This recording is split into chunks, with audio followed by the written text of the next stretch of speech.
Friends, ഞാനും എൻ്റെ അമ്മയും കൂടെ ഈ സന്തോഷിച്ചും സമാധാനിച്ചും പോകുന്ന എങ്ങോട്ടാന്ന് വെച്ചാൽ എൻ്റെ അമ്മയുടെ വീട്ടിലോട്ടാണ്. പിന്നെ അങ്ങോട്ട് പോകുമ്പോൾ മാത്രമേ എൻ്റെ അമ്മയ്ക്ക് ഇത്ര സന്തോഷം ഞാൻ കണ്ടിട്ടുള്ളൂ. എന്താണെന്നറിയാൻ പാടില്ല.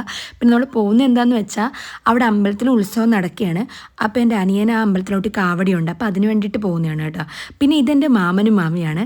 പിന്നെ ഇതെൻ്റെ അക്കയുടെ മക്കളാണ്. ഇവരെയൊക്കെ കാണുമ്പോൾ ഞാൻ എൻ്റെ കുട്ടിക്കാലം വല്ലാണ്ട് അങ്ങ് മിസ് ചെയ്ത് പോവുകയാണ്. കാരണം ഞാനും എൻ്റെ അനിയനും കുഞ്ഞിലെ ഞങ്ങളുടെ സ്വന്തം വീട്ടിൽ നിന്നതിനേക്കാൾ കൂടുതൽ ഞങ്ങളുടെ അമ്മയുടെ വീട്ടിലാണ് നിന്നിട്ടുള്ളത്.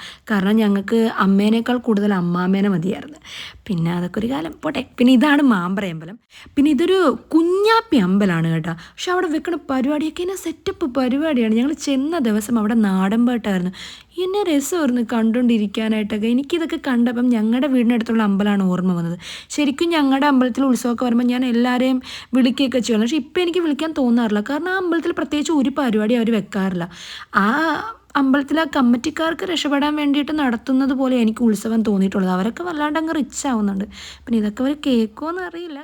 പിന്നെ ഇത് കുഞ്ചാലുവൊക്കെയും ഷീലമാമിയും വത്സലാമയൊക്കെ ഉണ്ടായിരുന്നു. പിള്ളേർ ഉറങ്ങിയോണ്ട് നമ്മൾ നേരത്തെ ഇങ്ങോട്ട് പോകുന്നത്. പിന്നെ പിറ്റേ ദിവസം രാവിലെ നമ്മൾ പോയിട്ട് കമലാക്ഷി അമ്മേനെ കൂട്ടിക്കൊണ്ട് പോന്നിട്ടുണ്ടായിരുന്നു. എൻ്റെ അമ്മാമ്മയുടെ ചേച്ചിയാണ്. പിന്നെ കാവടിയായിരുന്നു അന്ന് വൈകിട്ട്. അത് ഞാൻ സെപ്പറേറ്റ് ഒരു വീഡിയോ കേട്ടോ.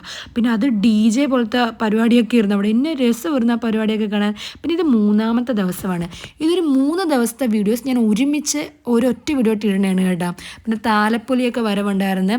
വത്സലാമേനെയും ഷീലമാമീനെയൊക്കെ കണ്ട്. പിന്നെ ആന വന്നിട്ടുണ്ടായിരുന്നു. ആന വന്നപ്പോൾ പ്രവീണെണ്ണം പോയിട്ട് കൊച്ചിനെ ആനനെ തൊടിക്കുന്നത്. പിന്നെ ഇതിൻ്റെ ശങ്കരൻ, ലക്ഷ്മിയൊക്കെ, കുഞ്ചാലിയൊക്കെ